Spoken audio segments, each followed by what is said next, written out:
From UFOs to psychic powers and government conspiracies, history is riddled with unexplained events.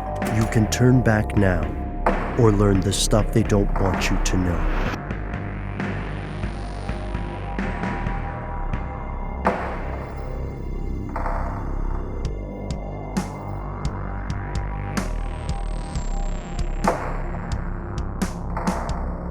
Here's where it gets crazy. Secret museums. Real thing. But sounds paradoxical, right? Like if a museum is supposed to spread knowledge. So why would you build one and not let people inside? Why would you bother doing this? It feels like it's surreal, you know? It's like let's say we opened a restaurant and then we said, the number one thing we want our restaurant to be about is not having customers. Don't fucking let them in the door. Well, I guess it depends on what the purpose of the museum is, right? Like, as we said, many museums, even if it's not stated, the purpose is to educate someone who absorbs the information about whatever that, the subject of that museum is. And I think several of these examples that we've got today are based on educating a very small group of people. Mm-hmm. Yeah, they're targeted towards people who are initiate in a very specific group, a specific club, a specific sect, whatever it might be. First off, we've got the Black Museum in London, which on the surface just sounds like a really cool crime museum. It sounds like the kind of place I think we'd all love to take a walk around in. But it's not going to happen likely unless we have some inside person that can, get us a tour. Someone listening could do it. I know. Yes. You're there. Let us know.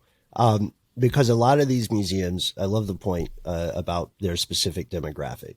Who are they attempting to educate? A lot of these museums do have some kind of off the books ways to get invited. It's kind of like the Magic Castle in Los Angeles, right? If someone is a member of the organization wants to have you over, then you can do it, but you can't just run up there as an average Joe. I was super lucky. A buddy of mine, a magician that he hired for his son's bar mitzvah, is a magician that's a member of the Magic Castle, and I was able to finagle an invite. It was one of the coolest things I've ever done. I brought my kid, and it was delightful. That place in and of itself is a museum, and it's a museum targeted at a very specific demographic, magicians and their friends. Exactly. And that's a good example too, because this establishes that secrecy is not always inherently sinister. But the Black Museum of London, which is currently known as the Crime Museum, we just stuck with Black Museum because it's a way cooler, more ominous name. This museum is pretty old. It was created in 1874 unofficially. Scotland Yard, due to legislation at the time, Scotland Yard was able to collect property from various prisoners. So it became kind of a bragging rights thing. It became kind of just an eccentric collection. And, it gave you some pride if you worked at Scotland Yard. Scotland Yard is the headquarters of the Metropolitan Police. Now, I got to ask, Ben, Yeah. We know of places in America like the Museum of Death, for example, that have artifacts and things from crime scenes and crime scene photos and serial killer paintings and the like. Where would the artifacts in this secret museum have come from? I guess it would be, from literally the repository where they tag and keep evidence, and then once the case goes to trial and the people are convicted, then it's fair game. Yeah, it goes back to something. So we said this starts in 1874, off the books, kind of bragging rights, giving Scotland Yard giving themselves some attaboys, which were well earned. This resulted in the Scotland Yard collection, and the Forfeiture Act. Actually, let me clarify here. The Forfeiture Act actually abolished the ability to automatically take people's property and land as a punishment for felonies. Before then, if you were convicted of treason or a felony, you lost everything. It went to the king, or it went to the crown, right? And because of the change in that situation, it abolished that automatic forfeiture.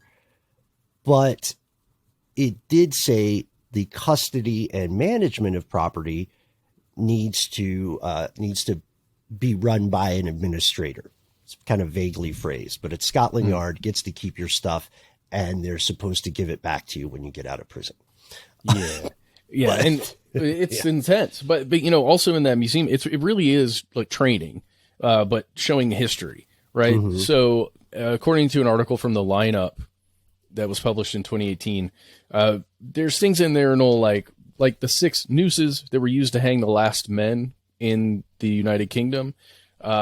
Things like that you're talking about, forfeited, basically evidence. Like there's a fake diamond. There was a really famous attempted heist in November of 2000, and they were going in to steal this giant diamond. And inside the museum, you can find the fake diamond that was actually on display that would have been stolen if the heist had been successful. Mm-hmm. Really interesting stuff like that, like serial killer stuff too. Yeah, spy stuff too. Shotguns that look like umbrellas. These things called death mask. Won't ruin the surprise for you, but Google it or search with your browser of choice. Here's the thing. It becomes official pretty quickly after its inception. In 1875, it is recognized as a museum, the Black Museum of Scotland Yard, but it is private. It is unopen to the public. The only way non-cops could get in is if they were in the middle of a legal proceeding, if they were royalty, or if they were a very interested celebrity / VIP. Today, it's located in the Curtis Green building. It's home of New Scotland Yard. And if you want to visit, we do have a way you can visit. It is a hefty ticket price. All you have to do is join the police force. Mm-hmm. Just change your career and you can get in the museum. Yeah, yep. It seems like any affiliated branch of law enforcement in all of the United Kingdom members qualify to check it out. There's a movie, a classic horror film from 1959 called Horrors of the Black Museum. That's a fictionalized version. I mean, I don't know. It's not really intended to be this thing, but the idea of a black museum in general is sort of a larger concept than just the specific location. It's the idea of sort of like a macabre collection of grisly artifacts. And you guys might remember one of the episodes, and I think the last season of Black Mirror was called the Black Museum. Yep. Oh, yeah. Mm-hmm. And shout out to Black Mirror. I can't wait to see them do more stuff. But let's say, okay, so we're pitching this idea to you. Let's say that you are a member of the majority of the population of the world who are, in fact, not law enforcement officers in the United Kingdom. And you're like, I don't want to change my career to go to a museum. What if I don't like it? Maybe you could travel to Shanghai, and visit the Museum of Propaganda Posters. Heads up, this is a little bit of a fake out, because if you will be allowed entry, most likely. You just have to be able to find it. And it's hidden like a secret area in a video game. Wow. Well, the other thing is, I've heard, I don't know if this is correct, but I've heard that there is some signage around the area that kind of would lead you to it, but they're like fairly small relative to other signs that you'll see around. And, if you don't speak the language, and you may have a problem attempting to find it. Yeah, man. Like the funny thing about this is every description makes it sound cartoonishly hard to find.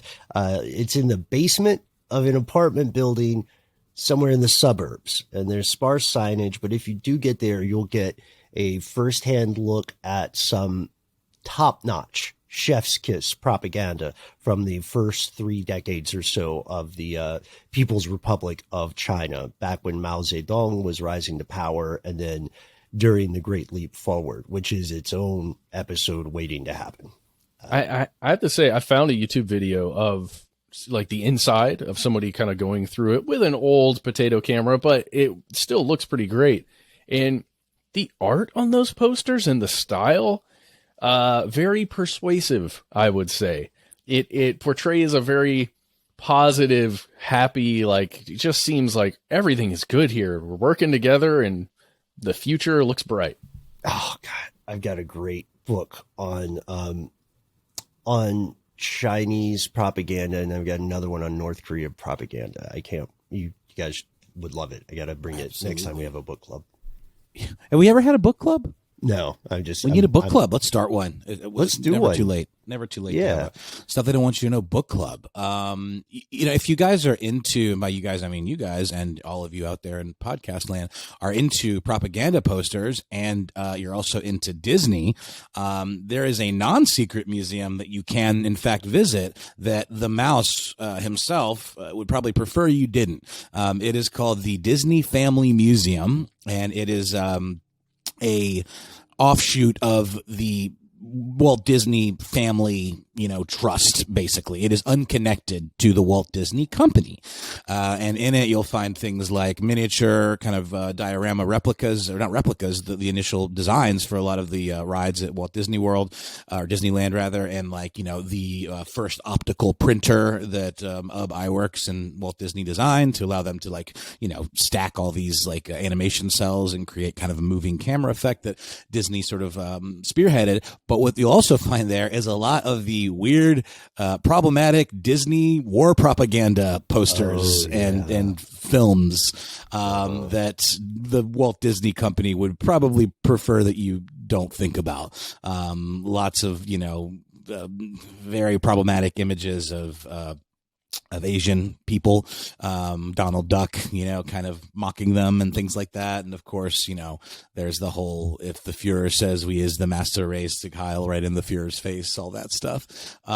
It's interesting. And then there's a good bit of those on display there, these posters and little film snippets. So if you're into that, I highly recommend it. It's in San Francisco, in the Presidio area. Fantastic. Yeah. Check it out. I mean, obviously it's not going to be in Orlando.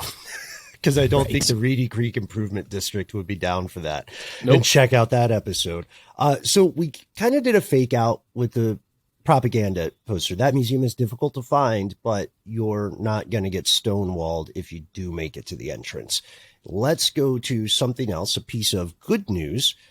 This is the Musée d'Anatomie d'Elmes Orfila Rovia. My French is terrible, but it is... For a long time, it was this amazing, super exclusive museum in the René Descartes University. And this one, I actually tried to enter. I unsuccessfully tried to get in there when I was homeless in Paris. But this place is a legend to anatomy students. It's got thousands and thousands of animal specimens, skulls, anatomical sculptures. The collection has been through a lot. At one point, some of those sculptures were burned to provide light.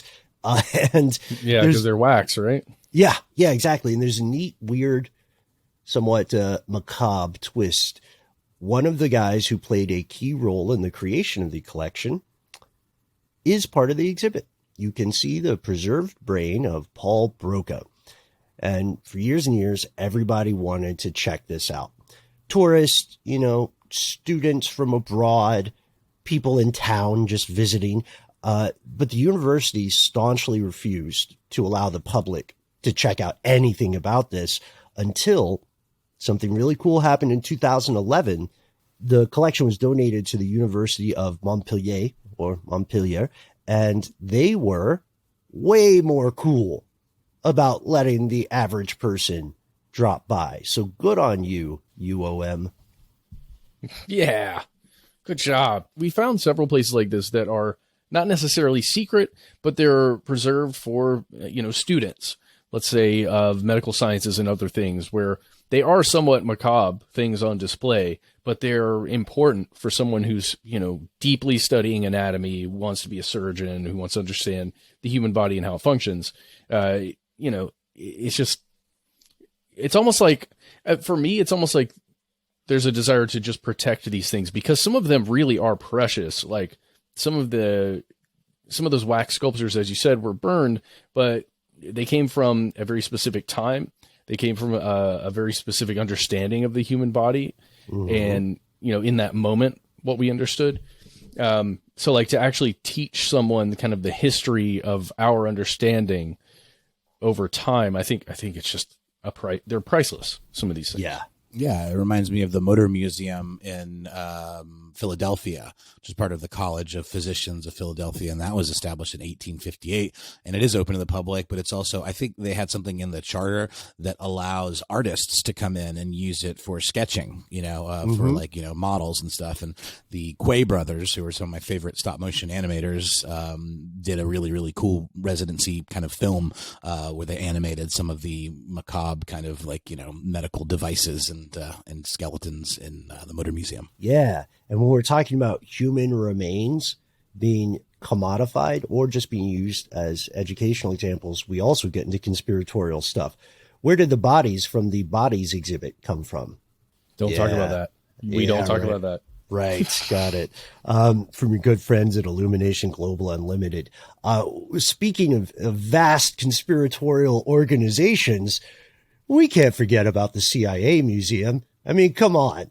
That's like day one stuff here. The official position of the CIA museum, which is in Langley, is so weird. Here's the gist. Tell me if this sounds a little off. The CIA claims this museum, quote, supports the agency's operational, recruitment, and training missions, and it helps visitors better understand the CIA and its contributions to national security. There are thousands of items in this collection from like the days of the OSS, the predecessor of the CIA, to the Cold War, to the war on terrorism. One of the newer exhibits is Osama bin Laden's AK-47. These are officially held in trust for the public. But unless you are a CIA employee, a higher up in the world of government, or someone with just a lot of juice or suction, as they would say on The Wire, you are not getting in. There is something so uniquely CIA about making a museum for the public and not letting the public visit. You know what I mean? Yeah. Yeah, dude. Also included in that new exhibit about the war on terror is a cool little model of Osama bin Laden's compound, or allegedly the compound where he was found, where that AK-47 was located, and the stealth helicopter crash. They don't have that on there, I don't think. That part's omitted, where their helicopter landed, maybe. But there's also an entire stealth plane that's kind of parked on the outside of the museum. That's a part of the exhibit, but it's also, a giant plane on the grounds. It's kind of hard to keep people from looking at it. Right. Like that's the reason spy satellites are such a weird thing, right? Because you can't really hide something like that in the sky. But what are you going to do? You say, I really want to see the CIA museum, but I don't want to work for the CIA. I just want to go there one afternoon. What can you do if you're a civilian history buff, tradecraft enthusiast? We recommend keeping an eye out for their traveling public exhibitions. You'll see them popping up at presidential libraries, places like the Carter Center they have here in Atlanta, or you'll see them at other, frankly, less shady museums as traveling exhibits. You can also take a virtual tour of the museum, a curated virtual tour, mind you, over at cia.gov. But yeah, man, you're not getting into the actual building. And that would lead the more cynical of us to assume the real juicy stuff is staying in-house. I don't think that's an unreasonable assumption. Yeah. It reminds me of, I was looking into some stuff and trying to find some other examples of this before we recorded today, of the Vatican. I mean, as we know, like there are a lot of parts of the Vatican and Vatican City that are off limits to people that aren't a member of, the clergy or the Pope's, staff or entourage or whatever. But there actually is an off limits museum in the Vatican. And when we say off limits, that means it's not on the typical tour, but there are ways to get a private tour of it. It has something called the Bramante Staircase, which is this incredible like spiral staircase, and the Nicolina Chapel.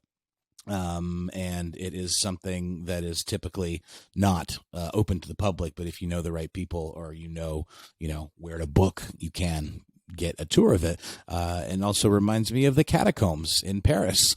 You can get into part of the catacombs that are open to the public, but then there are these just tunnels and tunnels and networks of tunnels that are officially closed to the public, and there's even catacombs police that kind of patrol to keep these urban explorers, kind of urban spelunkers, out of there, because there are parts of it that are so dark and so deep and dank, people potentially can get lost in there and never find their way out unless they know what they're doing. I think only Opus Dei members and avant-garde filmmakers. Yeah. Right. They like to have underground parties there. Oh, ravers, of course. Yes, we're going to talk a little bit more about some secrecy at the Vatican. Shout out to our earlier episode, which we'll mention in a bit. But I guess I didn't think this episode would lead us to this statement, but in defense of the CIA, just being fair, it does make sense to guard this kind of collection pretty closely, because if it was open to the public, one of the first things that would happen, foreign intelligence operatives would be trying to get in to see if there was anything that could help them with their own intelligence endeavors. So that's right. Yeah. And now they have to, become a double agent, and that's a whole thing. It's like a whole, the paperwork. It's a real pain, man. You got to keep all your stories straight. Make sure you're not telling the wrong thing to the wrong people, and all the wigs and fake mustaches. And I don't know. I mean, there's a lot. All of that just to see the one pigeon with the camera strapped to his chest. Right. And it might be, like you said, a potato camera. And then also, it's so embarrassing if you use the wrong code words. Yeah. One last thing before we move away from the CIA museum. You can go on YouTube and you can find a video created by Smithsonian National Air and Space Museum. And it's just a short little snippet featuring Robert Beyer, who in 2020 at least was the museum director for the CIA there. And I love this guy. The camera tilts down to him and he just goes, "Hi, I'm Robert Beyer, director of the CIA museum." And he starts telling you about it in that energy. And the stuff in it is so cool. It really is cool. You get to see examples of what actually is inside there. And it's worth your time. It's only like a minute. Yeah. And also, what's hilarious about that to me is you keep in mind for civilians, this is like an amazing career and quite a dangerous one. And for this guy, it's like Tuesday, He's like, I'm going to direct the CIA. No, he's not. Hey, Robert, I really like Bob. He's not, I don't know. He's just low energy. He's not, low energy Bob. He's also, he's just chill. You wouldn't, wouldn't it be more disturbing if he was like twitchy, and he seemed a little sped up? I would be worried. Yeah. For me, it's more like, why are we promoting the CIA museum when nobody can come here and see it? Like, what are we doing? Who's the audience for this video? Our restaurant is going to be awesome. I can just tell. But at this point, we're gonna pause for a moment, and we'll be back to further explore the strange world of secret museums.